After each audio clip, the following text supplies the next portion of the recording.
ಪ್ರಜ್ವಲ್ ರೇವಣ್ಣಗೆ ಜೀವನ ಪರ್ಯಂತ ಜೈಲು ಶಿಕ್ಷೆ ವಿಧಿಸಲಾಗಿದೆ. ಹೀಗಾಗಿ ಎಸ್ಐಟಿ ಪೊಲೀಸರಿಗೆ ಗೃಹ ಸಚಿವರು ಅಭಿನಂದನೆಯನ್ನು ಸಲ್ಲಿಸಿದ್ದಾರೆ. ನಮ್ಮ ಪೊಲೀಸರು ಅಚ್ಚುಕಟ್ಟಾಗಿ ತನಿಖೆ ಮಾಡ್ತಾ ಇದ್ದಾರೆ. ಮೊದಲು ನಮ್ಮ ಎಸ್ಐಟಿಗೆ ಅಭಿನಂದನೆ ಅಂತ ಹೇಳಿದ್ದಾರೆ.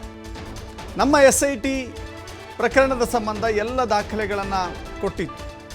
ಈ ಕೇಸಿನ ತನಿಖೆ ನಮ್ಮ ಪೊಲೀಸ್ ಇಲಾಖೆಗೆ ಕೀರ್ತಿ ತಂದಿದೆ. ಶೀಘ್ರವಾಗಿ ತನಿಖೆ ಮುಗಿಸಿದ್ದಾರೆ. ಅಭಿನಂದನೆ ಸಲ್ಲಿಸ್ತೇನೆ. ಪ್ರಜ್ವಲ್ ಕೇಸಿನ ರಾಜಕೀಯ ದೃಷ್ಟಿಯಿಂದ ನೋಡಲೇಬಾರದು ಅಂತ ಹೇಳಿದ್ದಾರೆ. ರಾಜಕೀಯ ದೃಷ್ಟಿಯಿಂದ ಈ ಪ್ರಕರಣವನ್ನು ನೋಡಬೇಡಿ. ಪೊಲೀಸರ ಶ್ರಮಕ್ಕೆ ರಾಜ್ಯ ಸರ್ಕಾರ ಪ್ರಶಂಸೆ ವ್ಯಕ್ತಪಡಿಸ್ತಾ ಇದೆ. ಎಸ್ಐಟಿ ತಂಡದವರಿಗೆ ಮುಖ್ಯಮಂತ್ರಿ ಪದಕ ಕೊಡ್ತೇವೆ, ರಾಷ್ಟ್ರಪತಿ ಪದಕಕ್ಕೂ ಕೂಡ ನಾವು ಶಿಫಾರಸು ಮಾಡ್ತೇವೆ ಅಂತ ಹೇಳಿದ್ದಾರೆ. ಇದೊಂದು ಐತಿಹಾಸಿಕ ತೀರ್ಪು ಅಂತ ಹೇಳಿ ಗೃಹ ಸಚಿವ ಪರಮೇಶ್ವರ್ ಕರೆದಿದ್ದಾರೆ.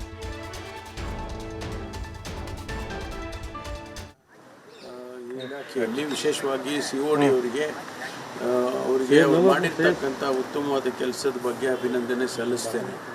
ಯಾಕೆಂದರೆ ಭಾಳ ಅಚ್ಚುಕಟ್ಟಾಗಿ ಈ ಕೇಸನ್ನು ಅವರು ಮೊದಲಿಂದಲೂ ಕೂಡ DK ಸಿಂಗ್ ಅವರ ನೇತೃತ್ವದಲ್ಲಿ ನಾವು ಒಂದು ಟೀಮನ್ನು ಮಾಡಿದ್ದೇವೆ.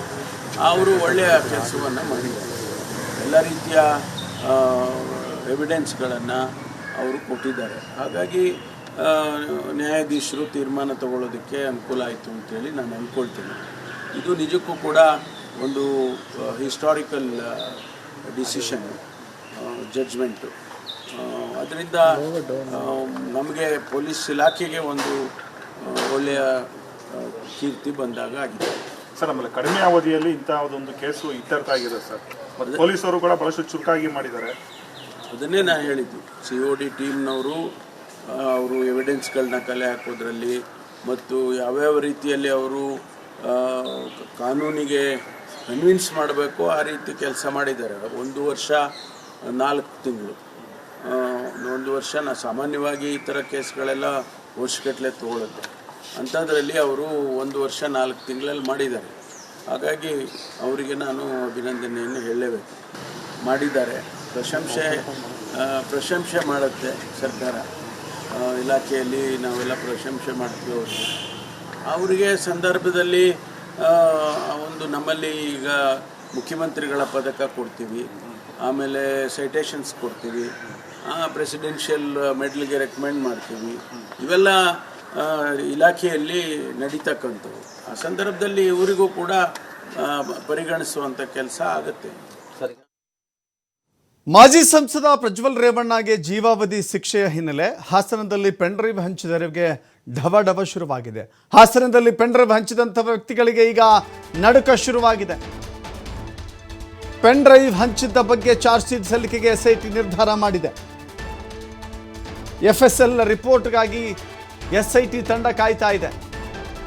2 ರಿಂದ 3 ವಾರದಲ್ಲಿ ಚಾರ್ಜ್ ಶೀಟ್ ಸಲ್ಲಿಕೆಗೆ ನಿರ್ಧಾರ ಮಾಡಲಾಗಿದೆ.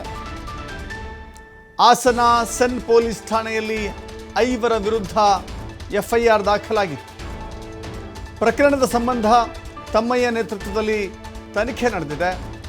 ಕೇಸ್ ಸಂಬಂಧ ಕೆಲವರನ್ನು ವಶಕ್ಕೆ ಪಡೆದು ತನಿಖೆಯನ್ನು ಮಾಡಲಾಗಿದೆ. ಒಂದು ಕಡೆ ಪ್ರಜ್ವಲ್ ರೇವಣ್ಣ ಅವರ ವಿರುದ್ಧ ಪ್ರಕರಣ ದಾಖಲಾಗಿತ್ತು. ಈಗ ಅಪರಾಧಿ ಅಂತ ಹೇಳಿ ಕೋರ್ಟ್ ತೀರ್ಮಾನಕ್ಕೆ ಬಂದಿದ್ದು ಮಾತ್ರವಲ್ಲದೆ ಜೀವಿತಾವಧಿಯ ಶಿಕ್ಷೆಯನ್ನು ಪ್ರಕಟ ಮಾಡಿದೆ. ಇದು ಒಂದು ಭಾಗ. ಆದರೆ ಇದೆಲ್ಲದಕ್ಕೂ ಕಾರಣ ಅಂತ ಹೇಳಿದ್ರೆ ಪೆನ್ಡ್ರೈವ್ ಹಂಚಿಕೆ. ಹಾಸನದಲ್ಲಿ ಅನೇಕ ಕಡೆಗಳಲ್ಲಿ ಪೆನ್ಡ್ರೈವನ್ನು ಹಂಚಲಾಗಿತ್ತು. ಆ ಪೆನ್ಡ್ರೈವ್ ಹಂಚಿದ್ದು ಯಾರು ಅಂತ ಹೇಳಿ ಅವರ ವಿರುದ್ಧ ಪ್ರಕರಣವನ್ನು ದಾಖಲು ಮಾಡಲಾಗಿತ್ತು. ಅಂಥವರ ಪ್ರಕರಣ ಈಗಲೂ ಕೂಡ ಚಾರ್ಜ್ ಶೀಟ್ ಹಂತದಲ್ಲಿಯೇ ಇದೆ. ಪ್ರಜ್ವಲ್ ವಿರುದ್ಧದ ಪ್ರಕರಣ ಅತ್ಯಂತ ಶೀಘ್ರವಾಗಿ ತನಿಖೆಯನ್ನು ಪೂರ್ಣಗೊಳಿಸಿ ಚಾರ್ಜ್ ಶೀಟನ್ನು ಫೈಲ್ ಮಾಡಿ ಟ್ರಯಲ್ ಕೂಡ ಅತ್ಯಂತ ವೇಗವಾಗಿ ಮುಗಿದು ತೀರ್ಪು ಕೂಡ ಪ್ರಕಟವಾಗಿದೆ. ಆದರೆ ಅದಕ್ಕೂ ಮೊದಲೇ ದಾಖಲಾಗಿದ್ದಂಥ ಪೆನ್ಡ್ರೈವ್ ಹಂಚಿಕೆ ಪ್ರಕರಣದಲ್ಲಿ 5 ವಿರುದ್ಧ ಏನು ಪ್ರಕರಣ ದಾಖಲಾಗಿತ್ತು ಆ ಪ್ರಕರಣದ ತನಿಖೆ ಇನ್ನೂ ಕೂಡ ಸಾಗ್ತಾ ಇದೆ. ಒಂದು ಕಡೆ ಟ್ರಯಲ್ ಮುಗಿದು ಶಿಕ್ಷೆ ಪ್ರಕಟವಾಗಿರುವ ಕಾರಣಕ್ಕಾಗಿ ಅತ್ತ ಪೆನ್ಡ್ರೈವ್ ಹಂಚಿದವರ ವಿರುದ್ಧವೂ ಕೂಡ ತನಿಖೆಯನ್ನು ಸ್ವಲ್ಪ ತ್ವರಿತಗತಿಯಲ್ಲಿ ಸಾಗಿಸುವ ನಿಟ್ಟಿನಲ್ಲಿ ಪೊಲೀಸರು ಮುಂದಾಗ್ತಾ ಇದ್ದಾರೆ. ಯಾರು ಹಂಚಿದ್ದಾರೆ, ಯಾರೆಲ್ಲ ಪಾತ್ರ ಇದೆ, ಪೆನ್ಡ್ರೈವ್ ಹಂಚಿದವರು ಯಾರು, ಅದನ್ನು ಹೇಗೆ ಪ್ರಸಾರ ಮಾಡಲಾಯಿತು, ಅದೆಲ್ಲವೂ ಕೂಡ ಈಗ ತನಿಖೆಯ ಭಾಗವಾಗಿ ಮುಂದುವರಿತಾ ಇದೆ. SIT ಪೊಲೀಸರು ಅವರನ್ನು ವಶಕ್ಕೆ ಪಡೆದಿದ್ದರು. ಈಗ ಜಾಮೀನಿನ ಮೇಲೆ ಆಚೆ ಇದ್ದಾರೆ.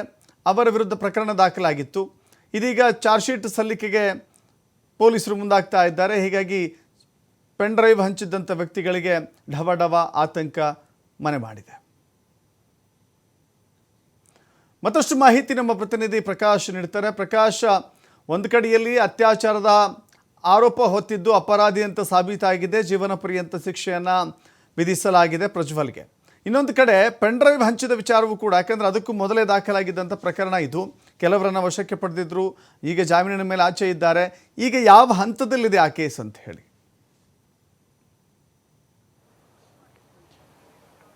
ದಶರಥ್, ಹಾಸನದಲ್ಲಿ ಒಂದು ರೀತಿ ಸಂಚಲನವನ್ನು ಕೂಡ ಸೃಷ್ಟಿ ಮಾಡಿತ್ತು. ಈ ಪೆನ್ ಡ್ರೈವ್ ಹಂಚಿಕೆ ಇದೆಯಲ್ಲ, ಇದು ಸಾಕಷ್ಟು ಸಂಚಲನ ಸೃಷ್ಟಿ ಮಾಡಿತ್ತು. 14 ತಿಂಗಳ ಹಿಂದೆ ಪೆನ್ ಡ್ರೈವ್ ಹಂಚಿದ್ದಾರೆ ಅನ್ನುವ ಆರೋಪಗಳು ಸಾಕಷ್ಟು ಕೇಳಿ ಬಂದಿತ್ತು. ಮಾಜಿ ಸಂಸದ ಪ್ರಜ್ವಲ್ ರೇವಣ್ಣ ರವರ ಪೆನ್ ಡ್ರೈವನ್ನು ಹಂಚಿಕೆ ಮಾಡಲಾಗಿತ್ತು ಎನ್ನುವ ಆರೋಪಗಳು ಸಾಕಷ್ಟು ಕೇಳಿ ಬಂದಿತ್ತು.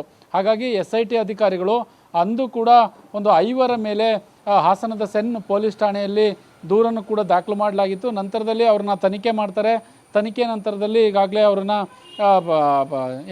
ಅವರು ಆಚೆ ಕೂಡ ಈಗಾಗಲೇ ಇರುವಂಥದ್ದು. ಈಗ ಪ್ರಜ್ವಲ್ ರೇವಣ್ಣ ಯಾವಾಗ ಜೀವಾವಧಿ ಶಿಕ್ಷೆ ಅನೌನ್ಸ್ ಆಗುತ್ತೆ, ಪ್ರಕಟ ಆಗುತ್ತೆ, ನಂತರದಲ್ಲಿ ಮತ್ತೆ ಪೆನ್ ಡ್ರೈವ್ ಹಂಚಿದವ್ರಿಗೆ ಒಂದು ರೀತಿ ನಡುಕ ಶುರುವಾಗಿದೆ ಅಂತಲೇ ಹೇಳಲಾಗ್ತಾ ಇರುವಂಥದ್ದು.